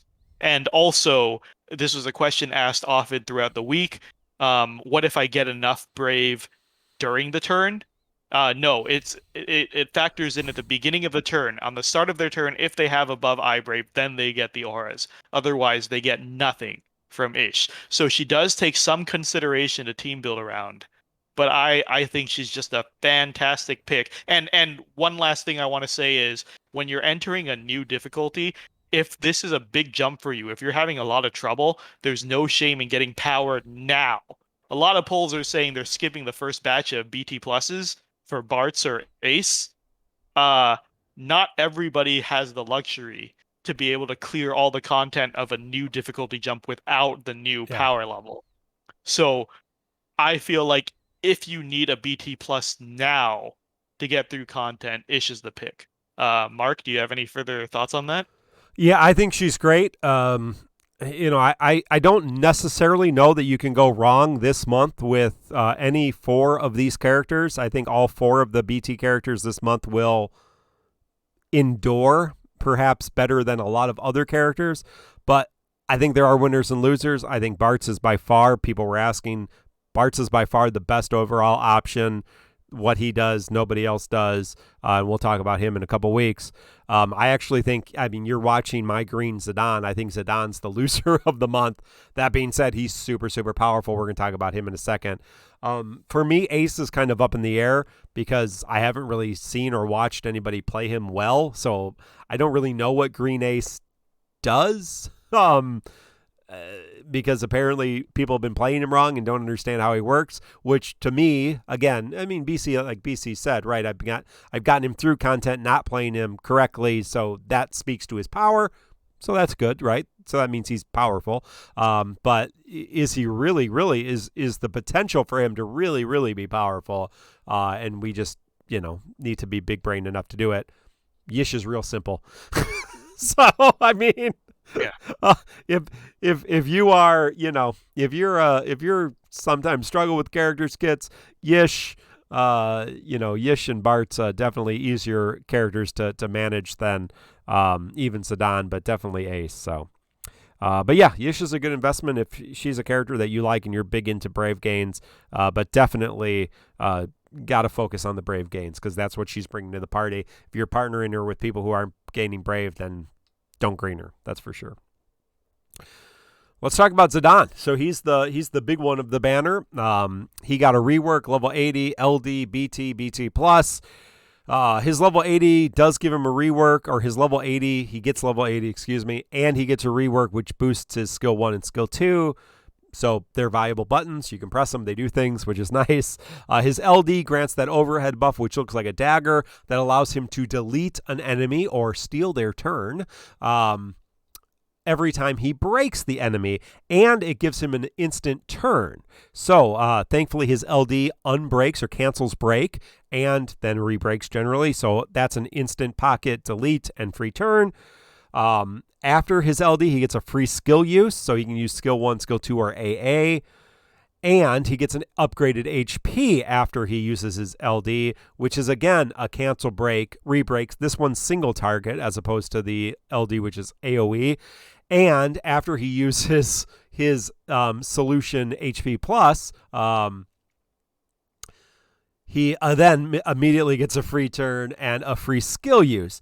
He's not running out of skills. I ran him in my initial run, which was not optimized because I brought Renault and Beatrix. I left with 5 skill 1s and 5 skill 2s. So he's just ridiculous because he's still got his mug, his Brave Plus. He's got a new HP Plus. I never hit Brave or HP Plus, of course. He's got 4 uses of his LD, BT Plus. His EX is fast charging, so it's always up, and it's a decent button to hit because it unlocks that Brave Plus, and it also is launch on demand. So let's talk about his BT Plus.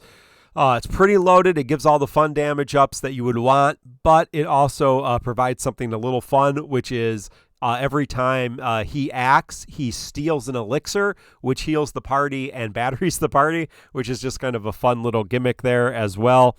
It is 10 turns if you have your BT Plus fully upgraded to green. Is that at 1 or 2 or whatever. But, if you invest in it, it is 10 turns on each run. So I've been having fun with him. He's one of my favorite characters. He is... Moving forward, he's definitely going to be kind of in the utility area because of his deletes, because of his cancel break, re-break, because of, the launch is still there, and the BT Plus is still there with that utility as well. So, but he's a lot of fun to play, and I've seen a lot of other people. I'm surprised with how many people are greening him, very truthfully, because I would rate him, of the 4 BT Pluses this month, I would actually rate him the lowest in terms of overall power and overall pick. But a lot of people are using him, and so he's really good, and you'll be able to use him for quite some time. So, Mino, what do you think about Zidane? First thing I want to say is HP Plus re-breaks. So Yeah. I think it's a very valuable part of his rotation. I think you said you don't like to use Brave Plus or HP Plus. Oh, no. The special, I did say the special HP Plus, after he uses his LD, it transforms, and it is a cancel break. Yeah. Okay. That one's just single target, though, I think. Right. He's a turn deleter now, but a single target turn deleter, as you said, has to do it on breaks. He has a lot of conditionals, right? Yep. Like getting that out of the way, to get his turn deletion, he needs to break. To get his heal off his BT effect, he needs the debuff. These are fine there, but I think it's fun, right? That you have to kind of think. So I've been having a lot of fun with Zidane. I accidentally pulled his LD by hitting the 10 ticket pull 50 times. And he is a lot of fun because he is a speedster, a turn hog, that you actually have to think about the turns. Yeah. When I play Tidus and Terra, I'm bored to tears, so I never fucking use them. I hate Terra with a fucking passion. I am so sorry. You hit that LD button, and then it doesn't matter what button you hit 5 times in a row, because they're all going to do pretty much the same thing. Tidus is the same. You're just going to quick hit until you don't want to have free turns anymore. These are some boring-ass fucking characters, in my opinion. With Zidane, there's a bit of thinking going on. You get free turns and you get deletion when you break. You have to choose your target when you do that. And there's a lot of conditionals to fulfill. I think he is a fucking blast to play. That being said, I agree with Mark. This is probably the worst green of the month. I don't think any veteran player can disagree with that. Everyone says, why is Zidane bad? His auras are good on paper. He covers a lot of roles. Yeah, I mean, but if you look at the other three BT Plus characters this month are fucking stacked. They are so stacked. I'm so sorry. Like, I know Bart's, I mean, fucking Bart. Zidane, has heals and overheal battery, but Ishtola has way more than that. And then Bart's has crazy refunds on Brave, and then Ace has like everyone is doing what he's doing almost at a better level. Zidane's special on turn stealing, but it's hard to recommend to a newer character because in the next month or so, they're gonna punish consecutive turns hard. Yeah, right. We got a taste of that in turn 4 Reckoning, where every 10 turns they just stop taking damage, and we got a taste of that in Shinryu, where turn warping every couple of turns. It's not gonna be a good month or month and a half for Zidane. It's just not. Sure, you can use him. You just have to work a lot harder to use him. And as we said, our perspective is for new players, if you're picking one of these four characters, Zidane's the one you have to work the hardest for. It's like recommending Charmander for Brock's gym. Holy shit, that was really bad. I should stop drinking during these. The point is like he's good, and so everyone's saying after this stretch, after Hell months, he's great. Single target turn deletion is amazing, but you don't need it by then anymore. It can become in clutch, but during the hardest months, it's like Sephiroth BT, right? Like I want to compare Zidane BT Plus to Squall BT on release and Sephiroth BT. Back then, the conversation was skip these characters. They're not going to help you get through this hardest content. And then everyone found amazing uses for Sephiroth BT after the fact. Right. But you have to admit to yourself after the fact, is that a luxury at that point? Do most people want to pull to get through the hardest content? If you could recommend one BT during Hell Month, would it have been Sephiroth's over Lightning? Right? Like, objectively, like, so great character, you can still be great and be overshadowed. Not being the best does not mean it's a terrible choice. It's just that the other people are just doing that much more. And I will stick to that. But I will also stick to that Zidane's just a fucking blast to play. Yeah. And there's only 3 people who are deleting turns right now in GL. And he's if you need an update, he's the one. If you really like turn deletion, Amita Tellion's too old for you, which she really is. And then who else? Ultimisha BT is like way older. Ultimisha's not doing much right now. A couple things, just a reminder, Free Tractor reminds us that you cannot delete turns on the free turn. So when you use the LD, you can't then the immediate next turn delete and get another free turn. Unless there are multiple targets, you can do some interesting things with that. And so do check out all the infographics for all these, TonberryTroupe.com. They have a new Selly, a new person helping them with it. Dreamy has stepped down for a while to focus on life. So shout out to Selly joining the Tonberry Troupe with Ano Mander, Teliute, and Inkwelder. TonberryTroupe.com, beautiful infographics. Check those out. Thank you, Mark. That's who I wanted to shout out. That one of the ones I forgot. Yeah. Cell, new Tonberry Troupe member Cell, has taken Dreamy's place. Thank you. I think they did the latest batch of 4 of infographics. Great job. Great person. Look forward to their work. Yeah. So, also a reminder, you do not need his BT or BT Plus to use the delete. That's from his LD. Obviously, the BT Plus makes him a little bit more viable for longer. But the delete is tied to his LD specifically, not his BT. Looking at the podcast polls, and shout out to Kotzalma Materiabot, support Materiabot on Patreon. On 8 servers, looking at the Yish banner, we got 132 skips, 9 tickets, 3 gems, 2 pities, 3 BT pities. So 3 people chasing Yish's BT, didn't get it before. Good luck to you. Hope you didn't have to pity.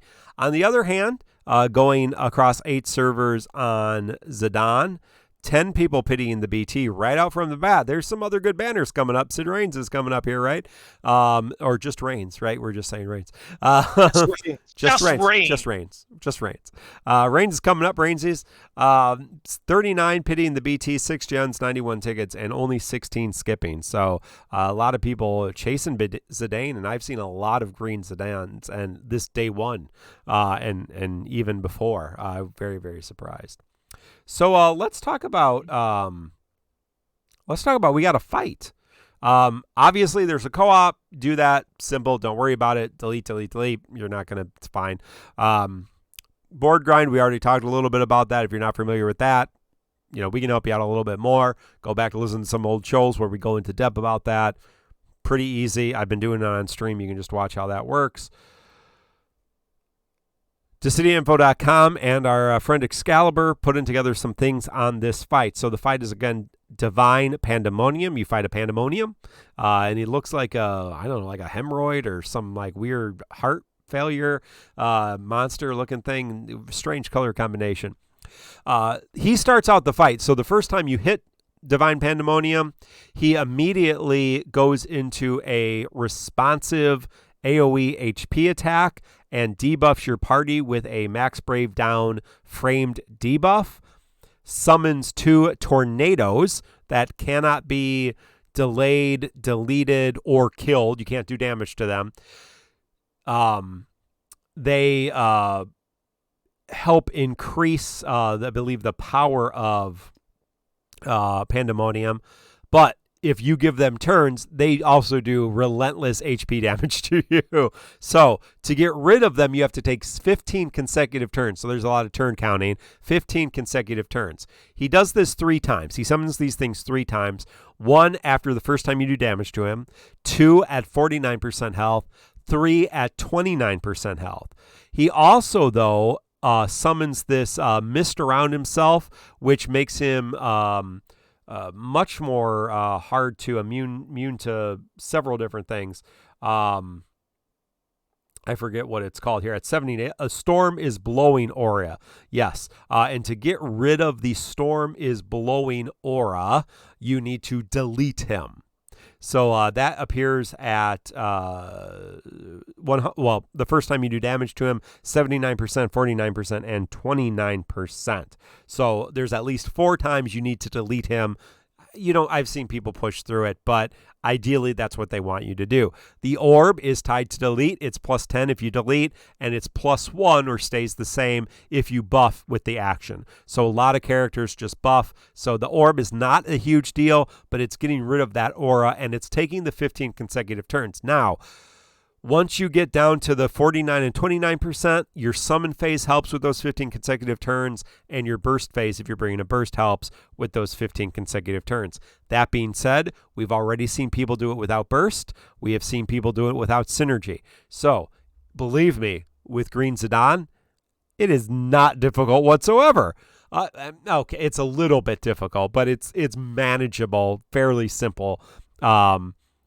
Without, it takes a little bit more finesse. There are some ways that you can get around it. Mino already said he'll talk about it in a little bit, but I think that's kind of the basic of what's happening with this boss. Mino? Hold on, I'm just addressing chat right now. So I had a blast with this fight. There were just the right amount of mechanics for me here. Jumping between Brave gain prevention, the unkillable ads, not giving him turns. I had a lot of fun with this. I think with Loof Plus, from my perspective, it isn't about how hard it was, more of how much of the roster got hit by the reductions, right? So you really did have to use some really, really, really strong characters. It's not like old Lufania that people are doing like TCC challenges all the time, running no summon. We should say that with Lufania Plus, there is more Brave reduction, more Brave damage reduction, more Brave gain reduction. Correct. We didn't mention that.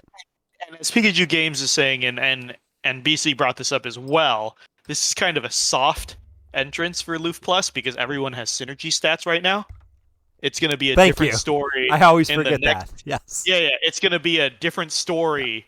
They're saying, veterans are saying the next two events, you're going to Yes. be dealing with the same level of reduction without the synergy stats. So like I know on our Discord, a lot of people are like, "Oh, look how amazing Porum's brave gains are, even at 90% reduction." And the veterans are saying, "Well, that's with synergy stats. Remember, in the next two events, she's not going to be synergy, so her brave gains are going to be hit a lot harder." And so is everybody else, right? Like everyone's gonna get hit moving forward except for Zidane. Zidane is hard carrying the cycle for sure. Um, from my research, just having Zidane LD trivializes this fight. I'm Yes. not even kidding. I'm not even kidding. Just the LD. You don't need his BT. You don't need the BT plus, which is why I think it's so funny. All these people are saying, "Oh, I beat it without the BT plus." You couldn't even green it if you didn't beat it. So it wasn't designed for a green Right. Zidane BT plus. If you have Zidane LD at all, you, this fight is basically Yeah, a non you're talking about 8 deletes, 8 guaranteed deletes, and that's all you need to get through the like fight and manage the orb. Yeah. he does everything on his own. And I know we always talk about synergy bias, but he does everything on his own. He does the deletes to get rid of the auras. Yeah. He's a speedster. So dancing around the Turns. tornadoes is no problems. If you have the BT effect, he's also burst healing past the thresholds. Yep. He handles and his damage is just fucking insane. So right, like a lot of the Loof plus Doom posting, if you have Zidane LD for this month, you will be fine. And then they say a lot with Ace for the upcoming cycle as well. Yeah. Ace's quests are very manageable because they eased us into Loof Plus. As Mark said earlier, the tuning pass is loaded into the LDs. That's not going to be the case moving forward. Yeah. So, for example, like you know how we say Y'shtola, if you don't 3/3 BT plus her, you're not going to see a difference.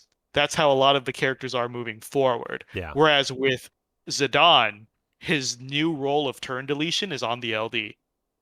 And Ace, his LD brings most of his power and role coverage. The BT pluses for them are bonus. After that, entering Vayne, that's when Hell period starts.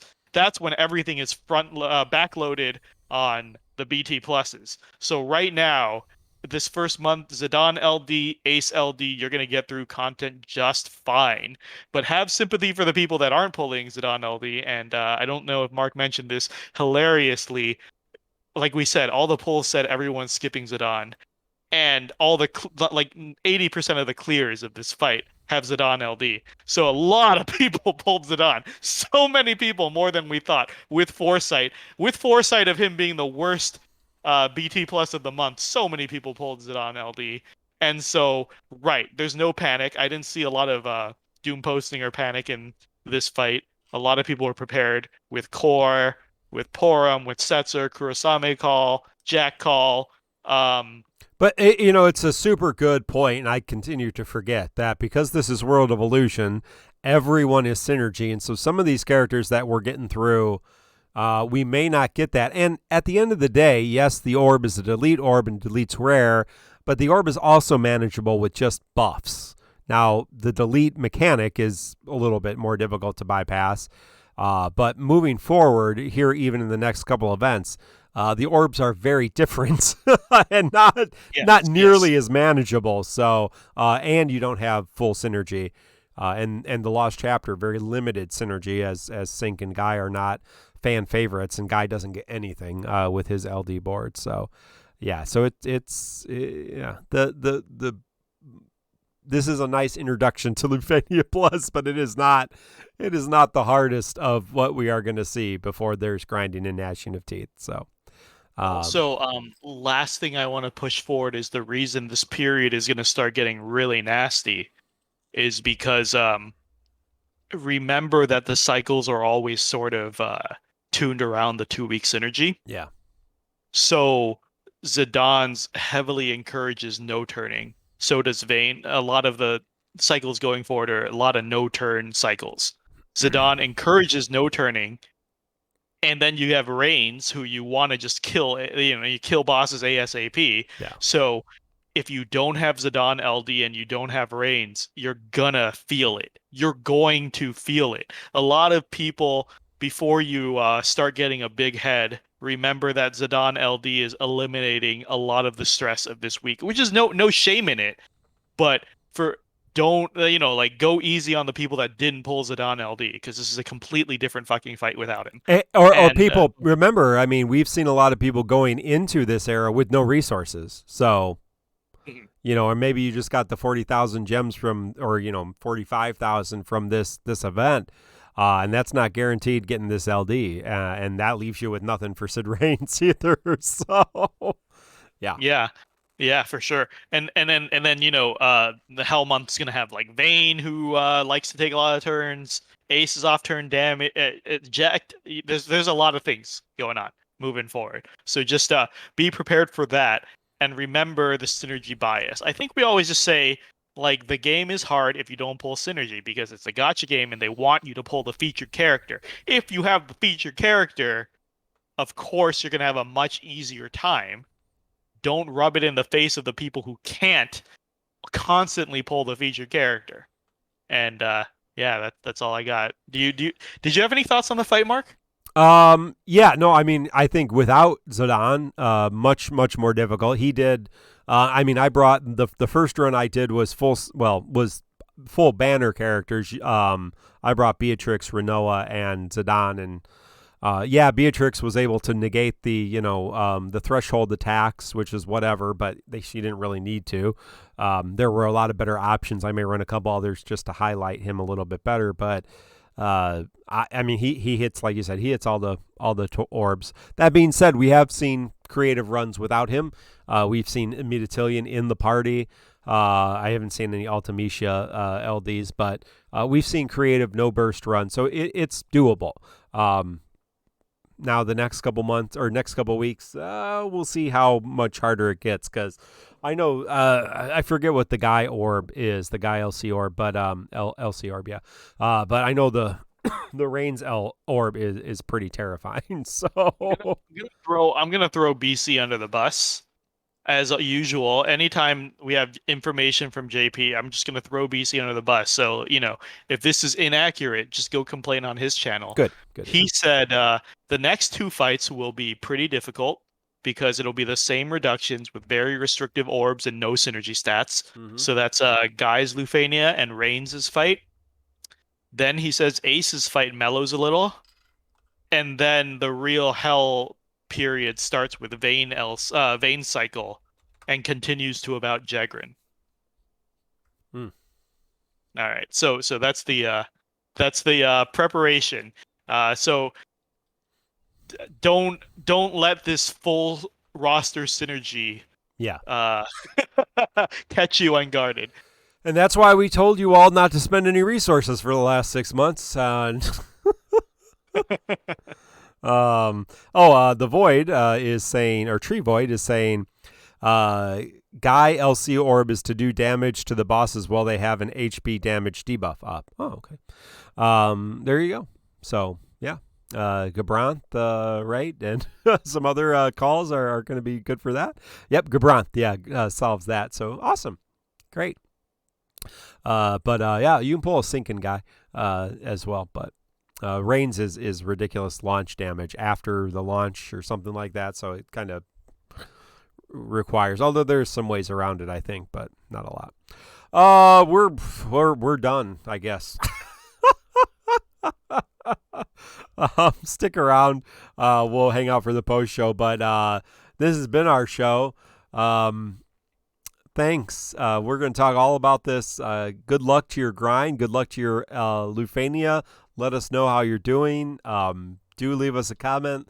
Let us know how you're feeling this first week. Did you green Zidane or Y'shtola? Are you waiting? It's good. You don't have to green somebody right away. Good thing to wait. But Mino, any last words before we close up the show? Apologies if we've been remiss on addressing podcast questions. I know they trailed off for a while because we were running a little long for a while. We weren't answering those questions. I tried to be better about that, and I do encourage the questions. Like I had to have a call to arms for questions because we were lacking them for a while. We will answer these questions, I promise you. Blame the people who made me pity Lions LD. It's true. That ate up all of our question time. Yep.